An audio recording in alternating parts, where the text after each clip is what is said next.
demi janji yang tertulis. 40 kasih balik. Suara rakyat ini Sudah. Oke, selamat malam kita pada hari ini. Nampaknya ramai kita punya kawan sini. Brother Irwan, Joseph, Karen, Alikman, Henry. Wow. So, santai-santai kita malam ni, kopi-kopi aja kita. Masih lagi tunggu kopi. Anyway, hari ini macam kita mau bincang pasal apa ini? DNA 63 kayak itu? Ya. Hah? Ya. Bah, kalau begitu bagus kita dengarlah apa yang dia mau cakapkan pasal DNA 63. Oke. Terima kasih Brother Pritchard. Hari ini kita berada di Kapayan, bahkan. Apa nama tempat? Ya, di sini to be exact Kapayan Rumah Murah, Kapayan sini. Kapayan Rumah Ya. Murah. Oke, so kita sekarang tengah mood pilihan raya. Beberapa hari lagi kita akan turun mengundi, betul kan? 9 hari lagi. 9 hari lagi, to be exact 9 hari lagi. Jadi, saya masa ini sejak sebenarnya orang paling suka mendengar cerita MN63, Pak. Jadi kita buat video nih supaya orang di luar akan dapat tengok cerita MN63 sambil kita cerita pasal pilihan raya juga lah sikit. Paling aman. Jadi ada 13 penjuru kan?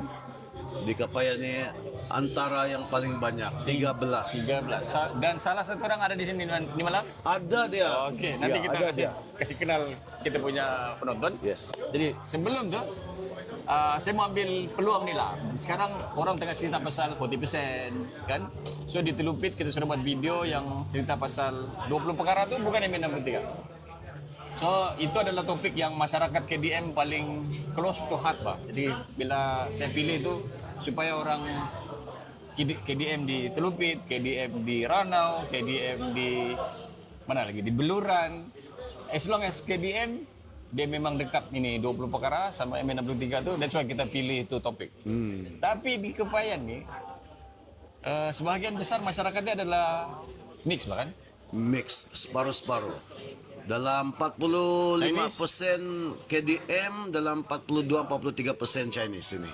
Nah, bila sebut pasal Chinese ini yang sebenarnya saya concern pasal duit. Betul tak?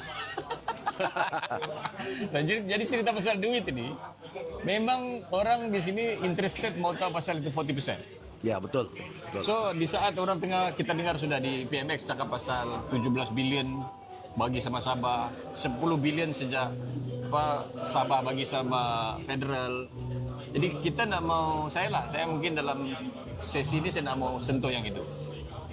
Yang saya mau sentuh adalah macam mana ini 40% ni boleh kena limpas sampai berapa puluh tahun? 48 tahun. 48 tahun dari 1974 kalau saya silapan. Ya. So sebelum tu orang sudah tukar dengan pembayaran lain yang lebih rendah, kan, few amounts lah.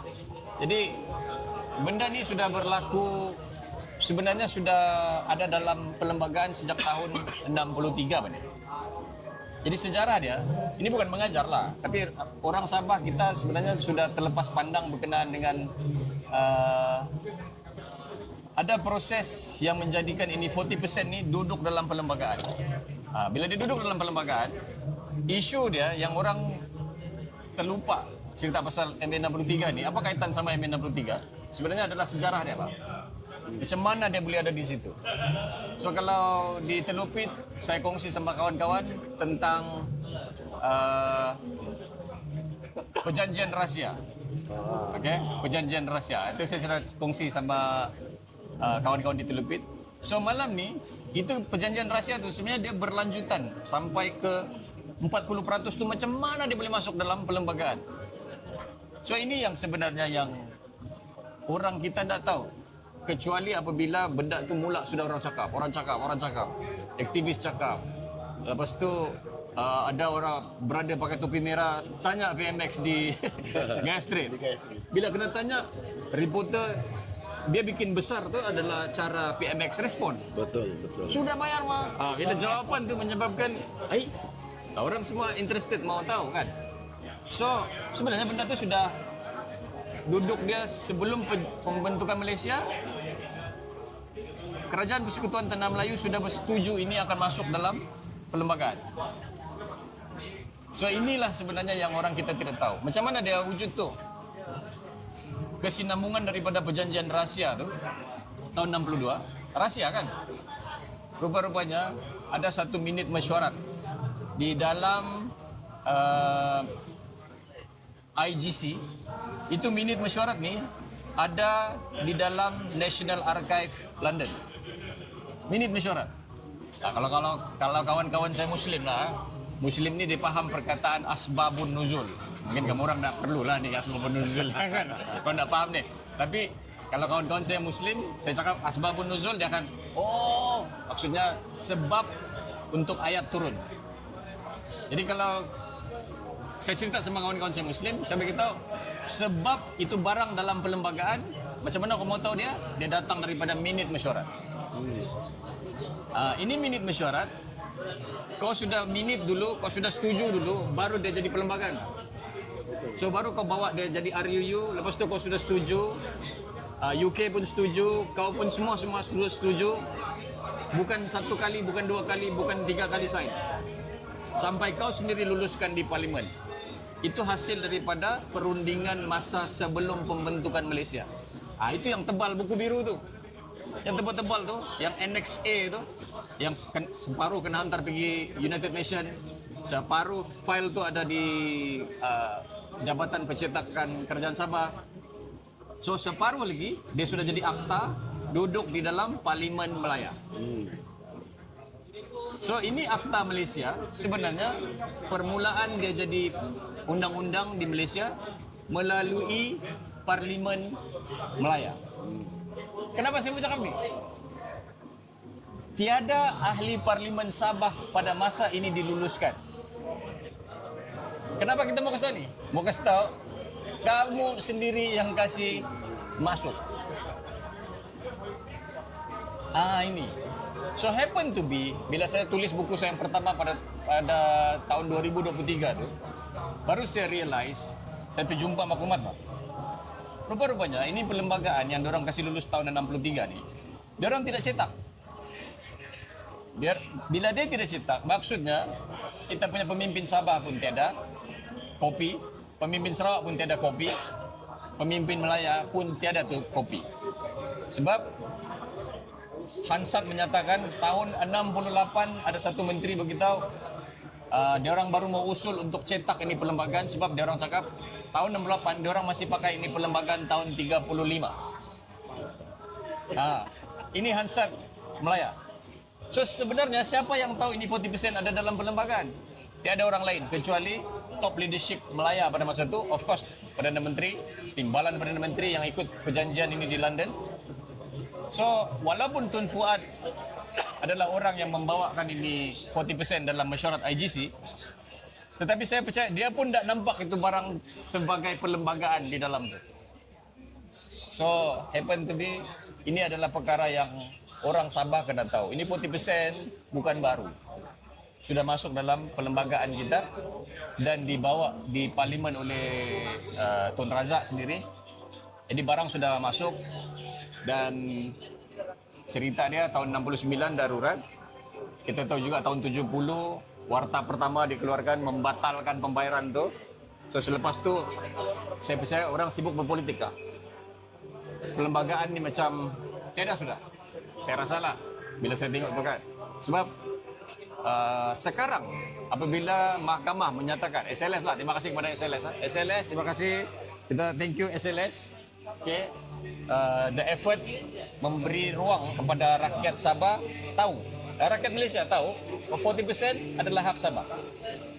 Jadi bila kita kembali kepada minit mesyuarat yang saya baca tu, rupa-rupanya ini 40% sebenarnya adalah tujuan dia, permintaan berkenaan dengan federalis perlu duit. Jadi pada masa tu Tun Fuad lah bilangnya macam, jadi ini state list ni, macam mana kita mau run urusan-urusan negeri ini kan kalau kita tiada duit. Jadi sebenarnya ini state list ni sebenarnya adalah untuk urusan pentadbiran negeri banyak. Sebab itu kita punya negeri ni macam kesian betul tiada duit. Sikit-sikit mau minta, sikit-sikit mau minta. Jadi itulah masalah kita. So apabila 40% ni mula muncul, kita kena fight. Kita kena fight bukan pasal kita mau kasih terbalik Malaysia ke, supaya kerajaan persekutuan, especially pentadbiran PMX juga, supaya buka baliklah 2 minit. Mustahil orang tidak ada tu barang kan. So they can open up balik dan kita pun ada salinan. So ini adalah untuk kebaikan Malaysia itu sendiri. Kan. So saya rasa ini adalah sejarah yang orang Sabah kena tahu. Bahawa titik tolak dia IGC itu, Malaysia Agreement tu sampai Perlembagaan Persekutuan, geng DNA sudah kurik dan kita sekarang menyebarkan supaya lebih ramai orang tahu. Temukan kepada Uncle Joseph. Jadi semua itu ada dalam buku veto nih kan? Sebagian-sebagian lah, sebagian-sebagian. So, apa yang saya mau sampaikan pada malam ni untuk sesi bersama kopi-kopi untuk kepayan, saya rasa itu saja. Kan supaya orang at least tengok video ni, orang tahu sudah, oh ni barang lebih detail kita akan buat video lain lah. Ini cerita kopi-kopi. Yang penting kita kasih tahu, kita bukan cakap kosong. Kita ada sumber. So untuk itu saya serah kembali kepada saya punya brother Richard. Terima kasih. Jadi ini DNA 63 nih. Kalau saya silap dia muncul tahun masa PRU. Kalau saya silap PRU 2022. Kebayan. Nah, tidak, dia PRU untuk satu Sabah kalau tak silap. Parlimen PRU 2022 ataupun 2020, saya tidak ingat. Masa itu bergerak lah. Masa bergerak. Tapi mungkin orang yang kalau saya silap dia bermula daripada kepayan itu sendiri. Salah satu. Kan? Tapi saya pun tidak berapa ingat sudah. Tapi saya rasa orang yang paling bagus untuk cerita nih barang nih kan. Di mana dia bermula? Macam mana dia mula? Kan? Jadi kita mungkin ngam-ngam juga gendahing Joseph di sini. Mungkin kau boleh cerita sedikit? Boleh. Boleh. Oke. Ya. Cerita pasal apa nama dia ini, pergerakan di ini. Mula-mula Richard, kau tahu macam mana? Oh ini apa nama dia, pergerakan macam mana saya dapat masuk di dalam apa ni grup DNA ini. Sebelum 2022 itu saya selalu ikut dari 2012 lagi sama Arwah Zainal. Okey, Arwah Zainal. Maksudnya sudah ada DNA masa tu? Belum ada. Okay. Tapi saya berkempen pasal MN63 berasaskan apa nama dia? Berasaskan video saja. Waktu itu asal saya selalu suka di WhatsApp, first time dapat handphone tu, pakai WhatsApp, and then saya jawab sama kawan-kawan geng-geng anak poli lah. Apa itu anak poli? Anak polis. Oh, anak polis. Bekas polis. Okay. Saya ini ada ni grup happen to be. Polis lah kan? Bukan. Anak saya. Happen to be anak saya bekas. Okay. Bukan bakas Okay. Bekas. Sama saya kalau di Sabah. So di sana saya selalu argue sama grup-grup saya lah. Grup saya pasal apa ini, main apa best. Tetapi bila saya macam buat saya punya hujah, saya punya fakta, saya selalu merujuk kepada Arwah Zainal Al-Jamain. Waktu itu bukan arwah lah, merujuk kepada Zainal Al-Jamain punya fakta. Video dia ini. So ini yang terjadi. So to cut the story short, 2021 kan? Selepas taklimat pasal 161E di tempat si Hobo, Datuk Hobo, saya jumpa sama dia, dengar dia punya pencerahan pasal 161E. 161. Si Hobo? Dia, tempat dia itu yang atas tempat itu. dia guna. Apa nama tempat dia itu? Promote sikit lah. Melanin tiada sudah tuh. Di atas bukit Oh, itu. bukit, Di ya. sana lah kena bikin. TPCAC. 161E. So dengar di sana, and then saya di sini cerita paling syok. Saya pula saya cakap mau ikut join kelas dia. Kelasnya apa? Arwah Zainal pasal dia ada cakap, dia bilang dia ada buka kelas. So dia tengok sama saya, mungkin saya punya pasal rambut saya begini putih ini kan. Kata apa macam mana dia cakap, Liao, bagi chance sama orang muda Liao. Susah kita membaca Liao. 800 ini yang dia, buku ini yang dia kasih rujuk tuh. 800 muka surat kalau mau tahu semua ini. Luckily sekarang kita ada veto untuk memahami. Yes, thank you kepada Irwan untuk memahami isi kandungan ini semua. Jadi saya tidak payah bersusah payah lagi. So di sana Facebook pun memang saya sudah ada, tapi karena set oleh apa namanya ini oleh kawan. Jadi satu daripada kawan anak-anak polis saya nih, dia cakap, daripada kau sibuk di sini WhatsApp, bagus kau masuk FB. Saya mula berjinak lah dalam FB. Saya nampak Irwan punya ini. Irwan punya apa namanya itu?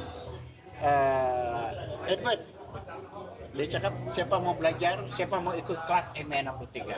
Oh, dia kasih advertise. Ya, Di newspaper kah? Di FB, mana? FB. FB. Oh. Sebelum itu ini saya mesti ini mau cakap. Apabila saya bercakap sama Arwah Zainal itu, dia cakap, oh dia punya senang hati, muka dia percaya tau. Saya ada satu student sudah, Liao, cukup sudah, itu boleh sudah. Ada satu student saya, memang boleh tahan. Jadi macam kita ini, kita kena dengar-dengar sajalah. Kita kena tunggu saja. Pasal sudah berumur kan. So bila saya masuk FB pun tidak pandai. Sampai saya komen balik-balik macam mana mau bayar nih. Pasal dulu iuran dia ialah beli baju 161i itu. Oh. Jadi saya tak masuk.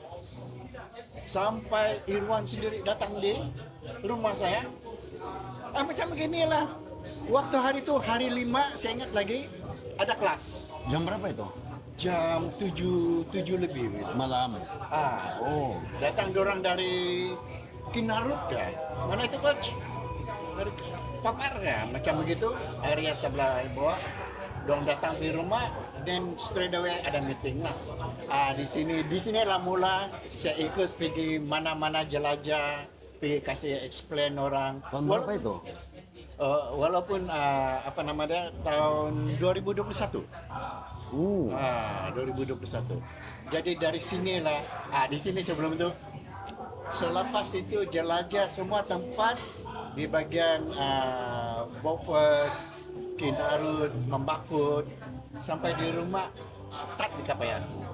Maksud kamu berjelajah tuh? Jelajah pusing, pergi Kota Blut, sampai itu di rumah start yang kita semua. Joseph sama Irwan. Brother Irwan sih? Iya. 2 orang sih? Tidak. Berapa orang kami itu? Asal kami jalan Ramai. 4 orang, ramai. Oh, kamu jelajah lah satu Sabang. Iya. Oh, kamu maksudnya kamu tidak stay satu tempat ya satu? Tidak. Sampailah kamu?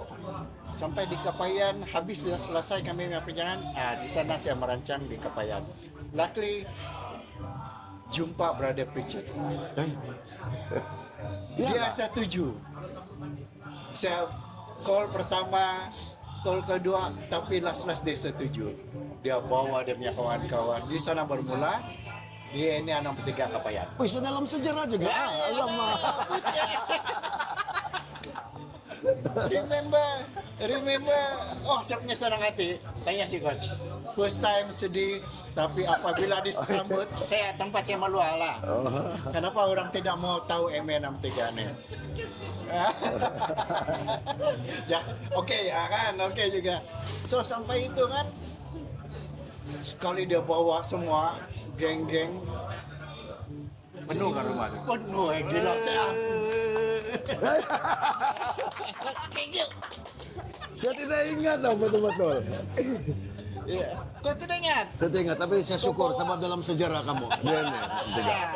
Baru saya rasa macam bangga pakai ini baju. Wah, Don't forget you're a one. Nah, you're one. Aku ingat lagi, mungkin dia boring.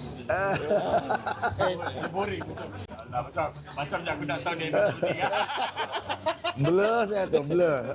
Tidak, lepas itu kita ada satu Mr. David tu waktu itu. Ada tak? Dia cakap dia baca semua. Ada tak Tetapi di sini? selepas mana dia? Ada di sini tadi tu. David, Horatio dan Michelle. Sampai waktu itu tahu. Durang ini sudah buat kajian sendiri. Tetapi waktu yang bikin bagi 4 section Tanah Melayu, Sabah, Sarawak dan ni itu yang connect the dot kepada semua. Maka bermulalah. Yang ada buat role play tu. Yes. Oh, itu ba? Yes, itulah. Oh my God. Itulah.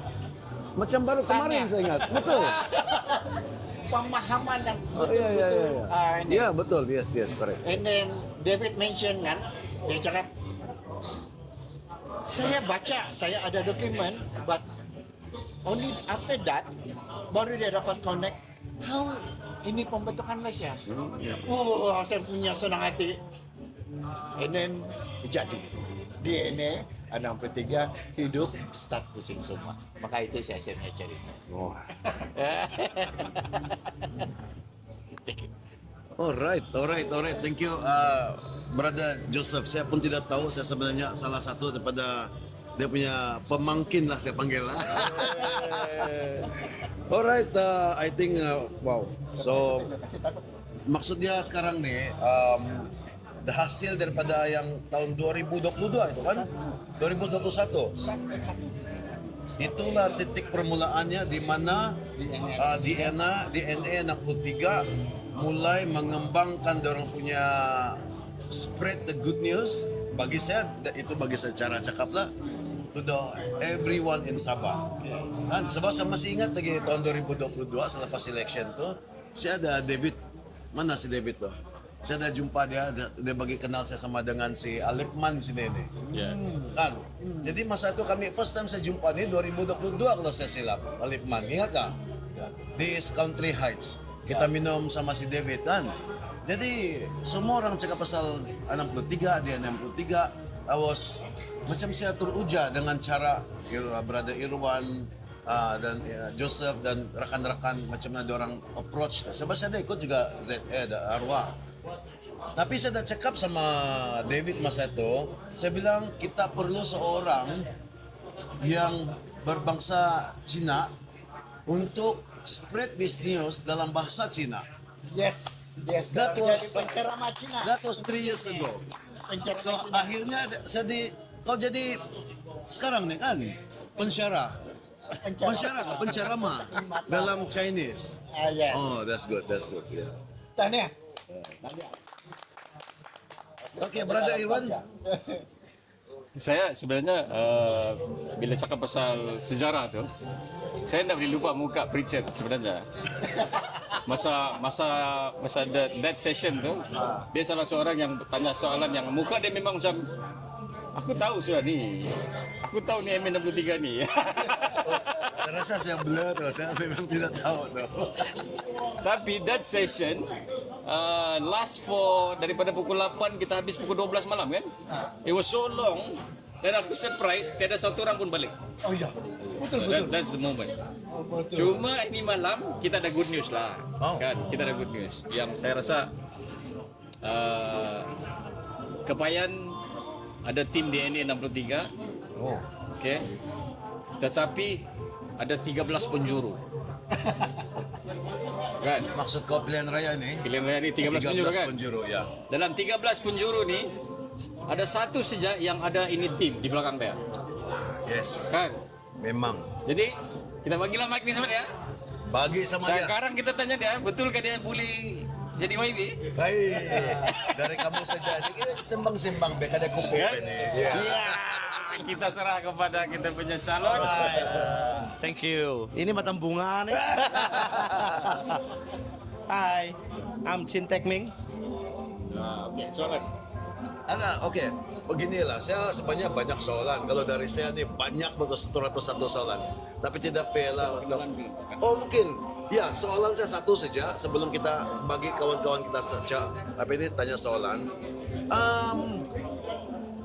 Chin Tek Ming, coba kau kasih kenal diri kau, siapa nama kau, dan kau dikenali dengan nama apa? Okay. Alright. Actually, my name is Chin Tek Ming. I'm 55 years old. Okay. And then, well, I think I'm known as a legal lion or white lion. Okay. First of all, I actually would like to thank every one of you. Great job, DNA 63, where it started in Kapayan. And I assure you, another history is in the making. Wow. And it will start from Kapayan. Ah, Change shall start in Kapayan, and Kapayan leads the way for the change in this coming PRN 17, where we are going to hopefully and with God grace change the state government to warisan. And of course saya faham lah, kita semua very concerned about the MA63, the 40%, all the Sabah rights and all that. First of all, I would like to congratulate Sabah Law Society, where I am also part of the member of Sabah Law Society, where oh, Mr. Chin ni paguam lah. I'm a Benny, lawyer kan? actually.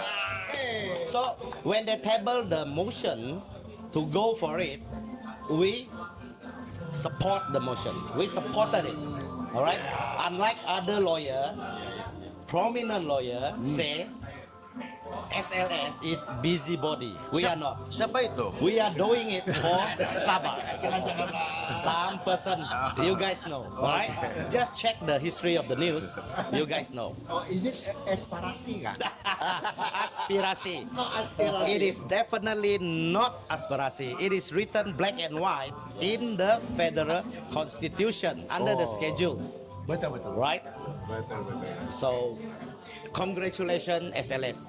And I would like to give my biggest respect and gratitude to Yang Arif, Datuk Celestina, Berani. for a brave decision without fear and favor. Yes. Not forgetting to our champion like Dr. David Fung, Yes. Mr. Jayan, Miss Lim, and a few of them. Bravo. Saya ada soalan sebelum mungkin orang ada soalan, tapi memandangkan White Lion kita Mr. Chin udah bukan nih cerita nih pasal Judge Celestina, Yes. honorable kan. Jadi saya punya soalan nih sekarang nih selepas kemenangan kepada SLS tu, what does it mean untuk Sabah?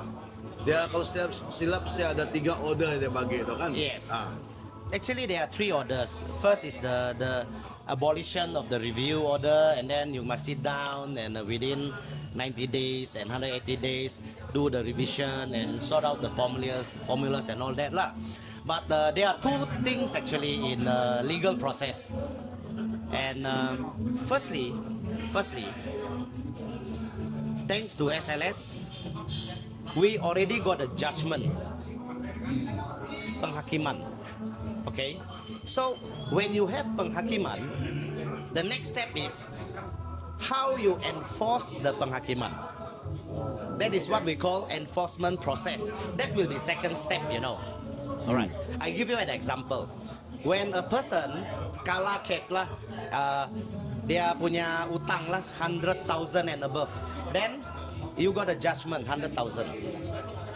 So how are you going to force the person to pay you the 100,000? Then you go for bankruptcy. That is the second step. So similarly in here, we already got a judgment. Kita menang. Of course, appeal we talk later. Kita sudah menang. So how are we going to enforce this thing?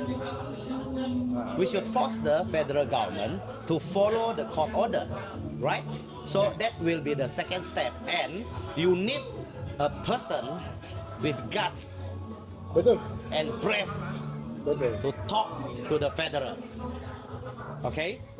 Why I say that? Because now the court already ordered the government of Sabah must talk to the federal government, sit down on the round table like this, like what you have been saying.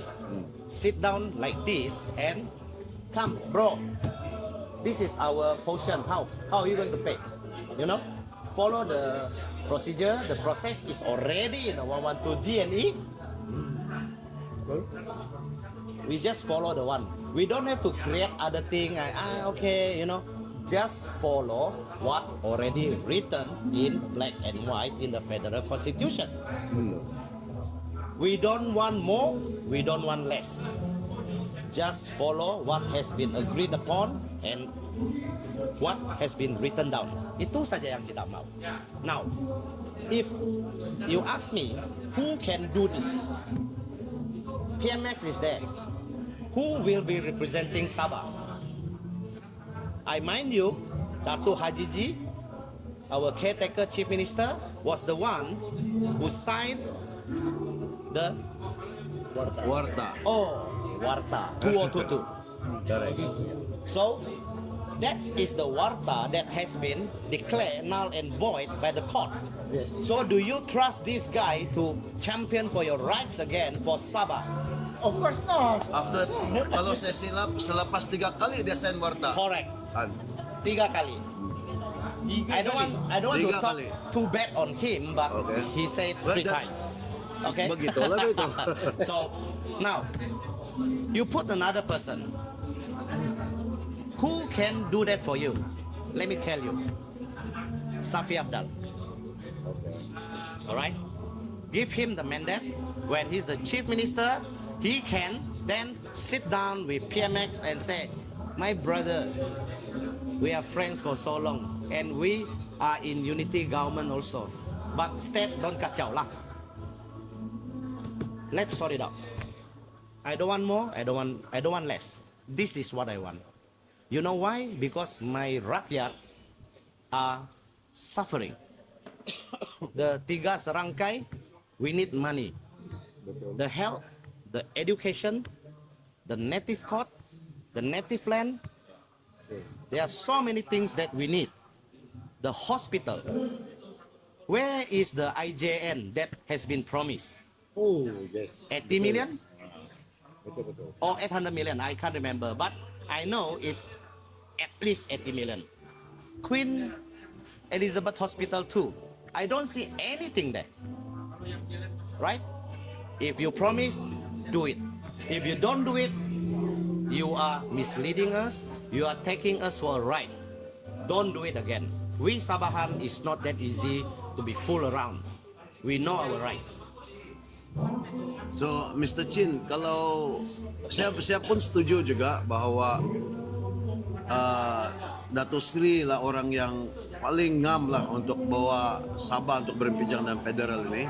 Sebab Haji G yang satu tuh kita sudah tepikan lah dari segi yang dia sign tuh kan. Yeah.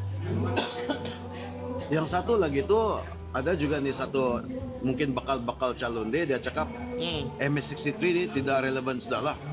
Okay. Jadi yang itu kita ketepikan juga. Alright, because MSCCT tidak relevan dia bilang kan. Iya, tidak so, ngam. he should be out lah. Jadi kalau Dato' Sri itu yang saya rasa ramai kita nih setuju juga dia nih orang yang mungkin yang the right person to do this. But andai kata sebab saya dengar baru-baru ini daripada polis lah daripada Semenanjung kan yang datang sini, dia cakap bahwa this is the mothers of all election. Alright. Jadi maksud dia ini tertumpu semua daripada resources daripada Semenanjung ke Sabah ini untuk somehow stop something. Mungkin ini, mungkin benda lain, tapi dari mata saya mungkin ini. Jadi dia akan guna apa cara pun dari sebelah tu untuk stop Dato' Sri kita ni. What make you so sure that ini Dato' Sri boleh? He is the right person for this. Alright, let me tell you what. When I did my campaign rounds, okay, there are so many Bukit Aman punya SB and all that moving around and see what we are talking and all that. So whatever I see is that macam kita kena keroyok ba ni? Oh. Like everybody, all the parties are against us, especially those from Semenanjung. They just want to try the best to like stop this 40% because, as you know, the 40% now is so hot. It's a talk of the town, especially after the incident in Gaya Street where PMX talk about the 10 billion and 17 billion, you know. So I think they are trying on all costs to stop it. Why I say that? I back my assumption with facts and figure because Federal Attorney General filed a notice of appeal against the decision of the High Court. If they are sincere, why you want to file a notice of appeal? You can just forget about the appeal, sit down on the round table within 90 days, sort it out, within 180 days, sort it out. That should be the way.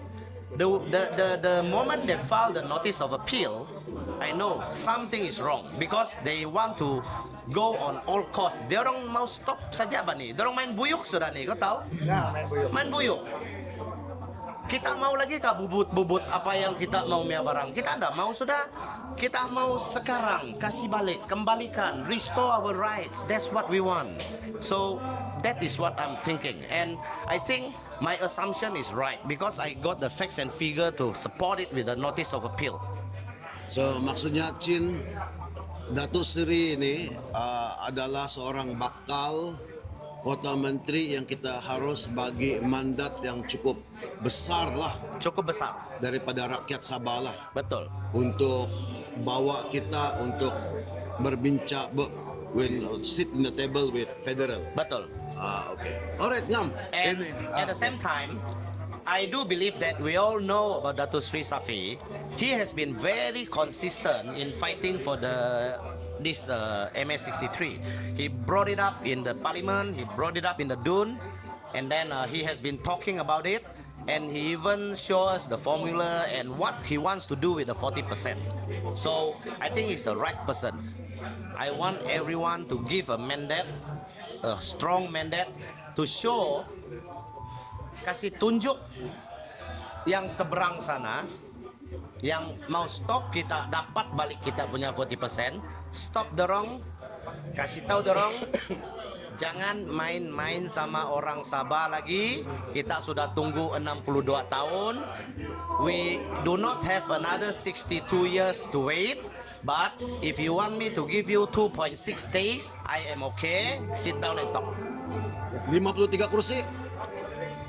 53 kursi nanti. Well, I think 48 is the minimum for the 2/3 kan? 47. 37 seat is the minimum.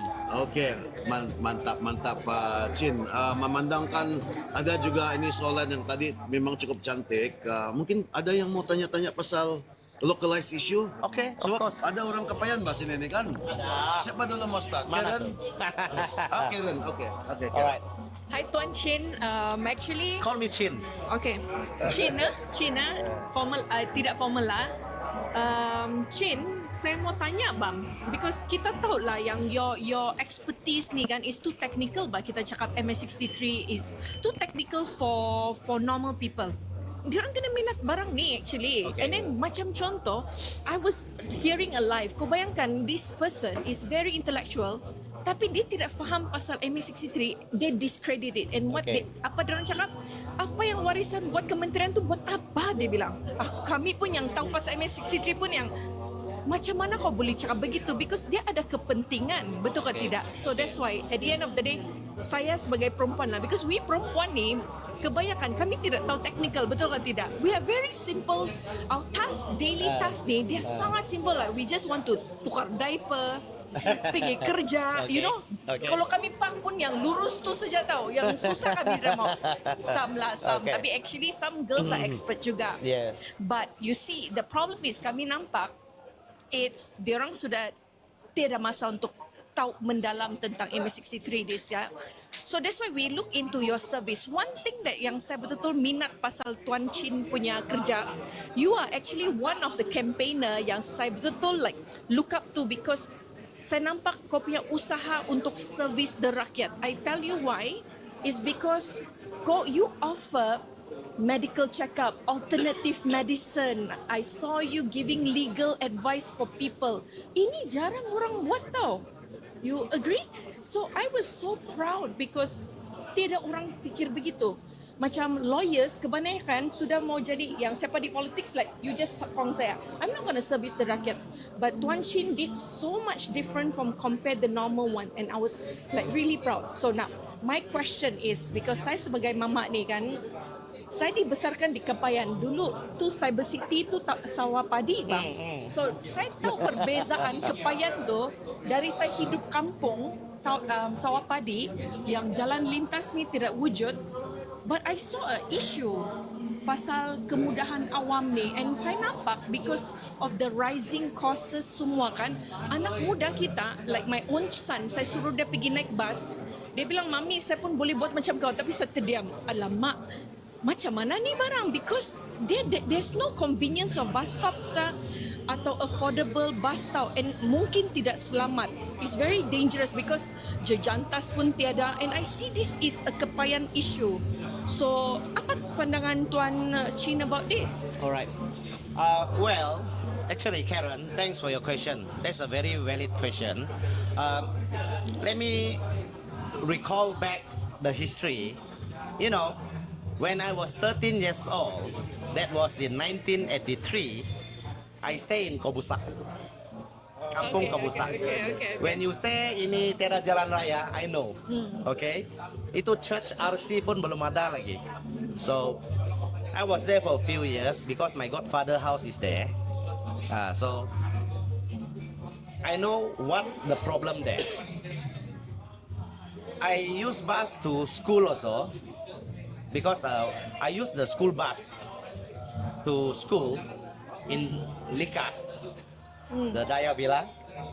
And kalau balik, if my school bus I miss queue, then I have to take a bus from Daya Villa pergi KK. KK naik itu PUT, Pinampang Union Transport. Now you can only see them in mana? Sana Kundasak. Itu bel ting ting ting ting, bukan terit lah, ting ting lagi. Itu yang warna hijau kan warna. Dia tahu 20 sen ke 30 sen masa itu dari KK sampai sana. Sekarang yang Shell di sana Kebusak yang jalan besar tuh kan, jalan kaki masuk lagi, mau 15 menit juga tuh. So I know the problem that we are suffering here, and then I don't see much improvement actually. So what we got to do is that there should be more infrastructure, especially like the bus facilities and all that, and more frequent. And one of the way that I think we can do it is that the Federal Ministry of Transport should actually subsidize our local bus operator to have more buses on quite a fixed schedule time, like what we have in Semenanjung. Example like Malaysia Airlines lah.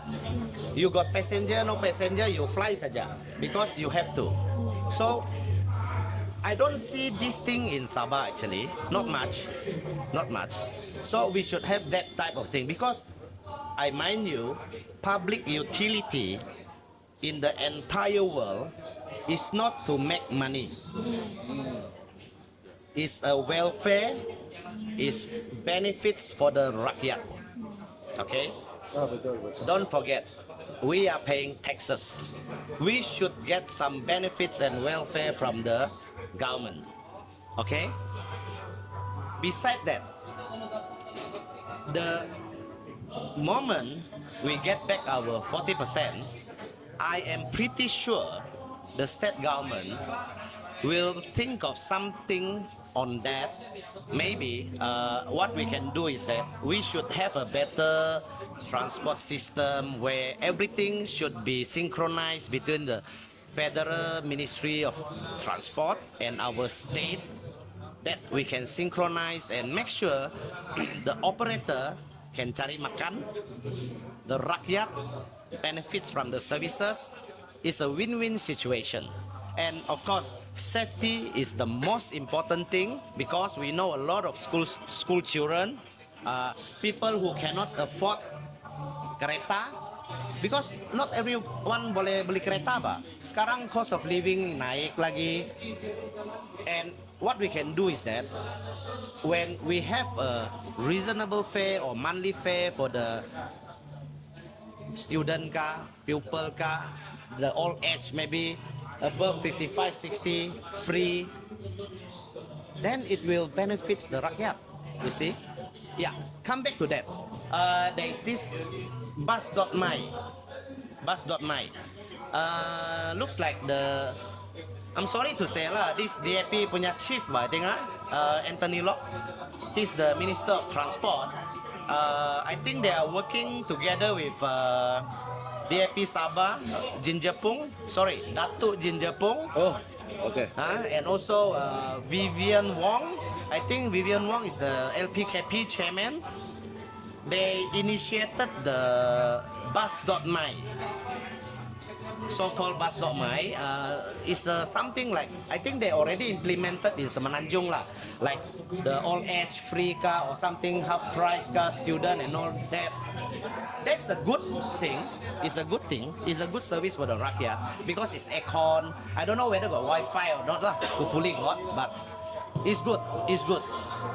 However, when I search the internet, I want to see bus.my Sabah, tiada.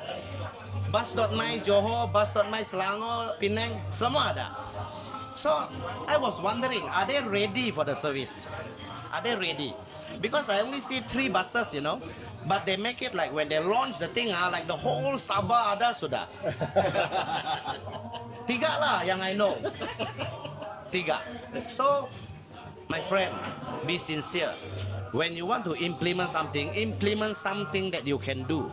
Not simply promise and mislead the rakyat. Now, you see, we got this bus and all that. No, please don't do that again to our fellow Sabahan. Pantang nih, okay?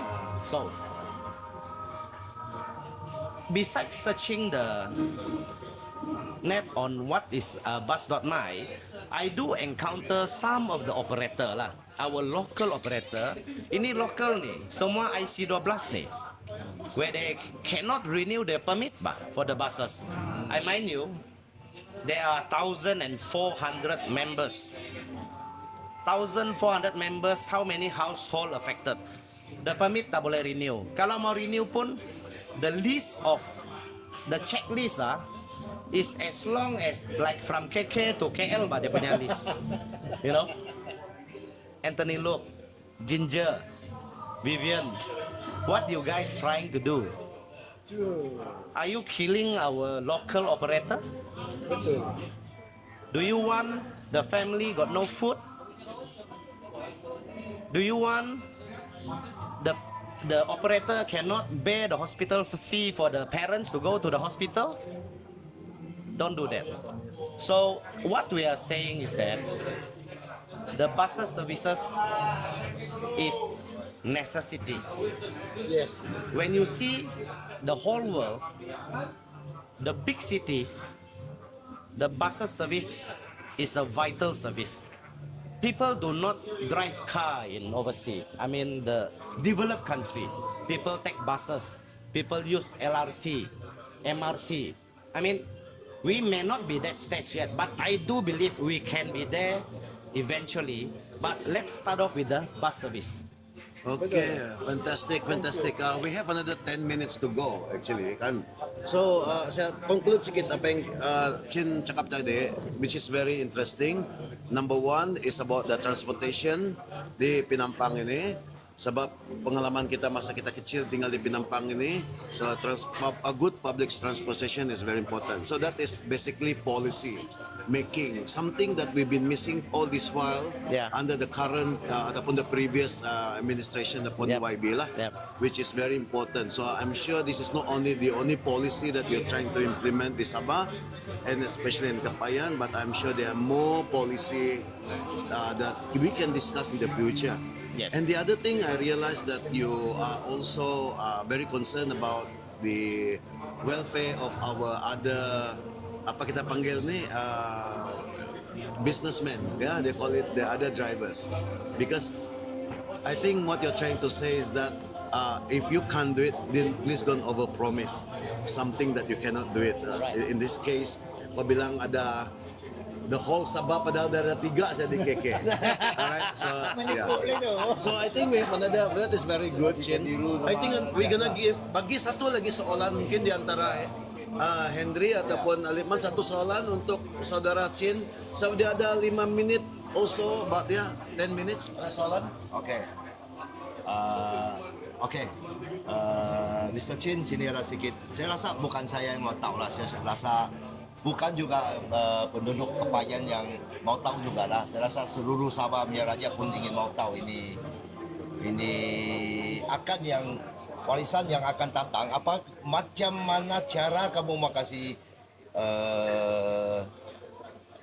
mengubahkan hidupan rakyat Sabah dengan kamu dalam kamu ada apa langkah-langkah yang patut kamu akan jalan supaya dalam sekarang jalan raya buruk, banjir, air tiada, walaupun kita bayar duit, tapi macam kita utang duit dia orang saja, kan? Sama bayar duit, tapi saya sudah bayar duit, air tiada, listrik tiada. So dalam warisan, kalau si Mr. Chin kau sudah menang, adakah kamu langkah-langkah macam mana kamu akan buat untuk ubahkan semua masalah ini kasih improve? Okay. I'm very sure banyak langkah-langkah Chin. Bagi kau satu langkah saja, sebab kau ada 5 minit saja, 6 menit. Alright. Okay, actually when we talk about the 3 serangkai, okay, the moment we get back our 40%, we can solve one by one. Like the water, the electricity, the jalan raya kan, the first thing first, kita buang itu rasuah. Because there are a lot of subcon involved in that. Okay, like air. Kenapa saya bayar air punya bill kan, pipe tidak air. Tapi kalau saya pergi jabatan air kan, ada air. That is one thing. The subcon buang. Satu lori mahal betul, tapi dia bayar 50-100 saja tuh pergi waterwork. Yang 600-700 tuh transport fee betul. Itu duit di mana? Apa dia guna tuh? Kenapa kita pipe-nya ada air? Electricity. Kenapa itu electricity begitu? Because banyak yang itu peruntukan untuk electricity. Kita tidak tahu dia pergi mana. Itu diesel. Mana kenapa? Hilang tuh diesel. Itu kabel. Mana tuh kabel? Ada nggak tuh kabel sampai sini? So it's very important to have the check and balance, and we gotta have our people to monitor the supply link and all that, and make sure the MSCC, like what Datuk Sri Safi last time buat, kita ada MSCC in the department, monitor the thing. Okay, jalan raya, you know lah, jalan raya paling senang lah, dorong kau tim sana, mem tuh semua di sana. Kadang dia tampal lubang, mungkin lah itu gambar dia pakai 5 tahun tuh untuk klaim, you know. So this is the thing that we have to cut off. We got to pancung all these things. Anti rasuah is the ultimate motive. Okay, when we have all that, then the money will be there. The money will be there, and we got to put the proper person in the correct place.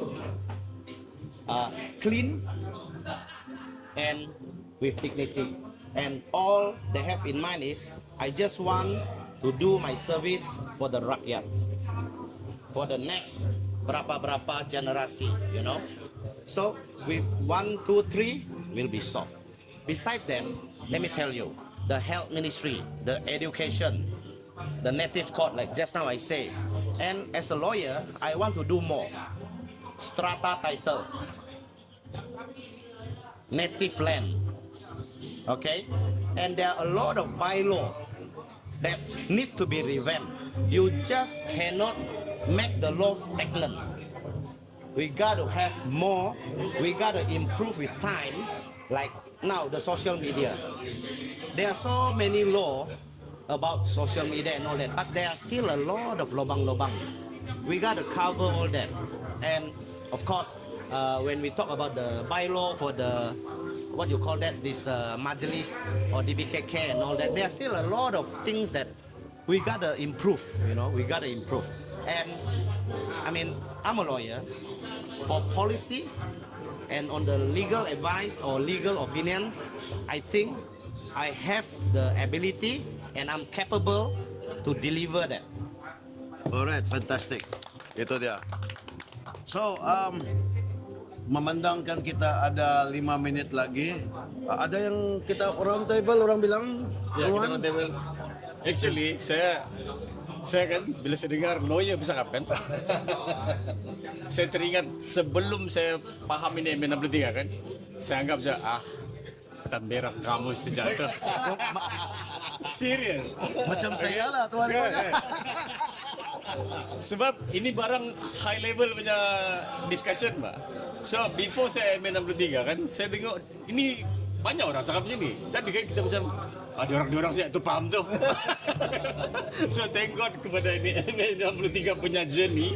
So now I understood. Saya dapat rasa every beat, every spirit yang dia deliver just now. So everything is recorded kan. Jadi macam okay lah. I can feel that Mr. Chin will fight this with Parti Warisan. Not only Parti Warisan, but DNA 63. Oh, fantastic. Because both started here in Surabaya. Kita akan contribute lah, mungkin ada idea yang mungkin kita nampak dari sudut pandang orang kita ni orang-orang apa? Orang jalanan saja, Pak. I understand. Same enggak? They are street worker, Pak. So, itulah sebenarnya yang kita dapat kita gather everyone supaya kita dapat reach out lebih ramai orang faham, Pak. Apa orang bikin kan?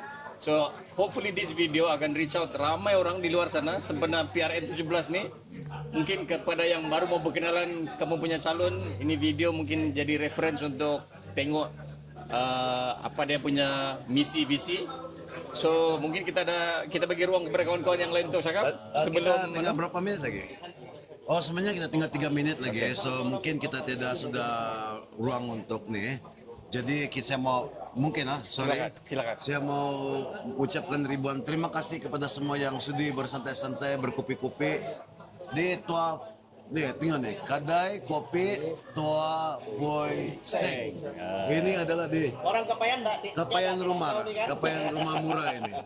Terima kasih kepada Uncle Joseph Undikai, Karen Harris, Ipman. Of course kepada Mr. Henry dan juga, ini kita punya idol Cigo Irwan Idris, Ai. Cigo Ai.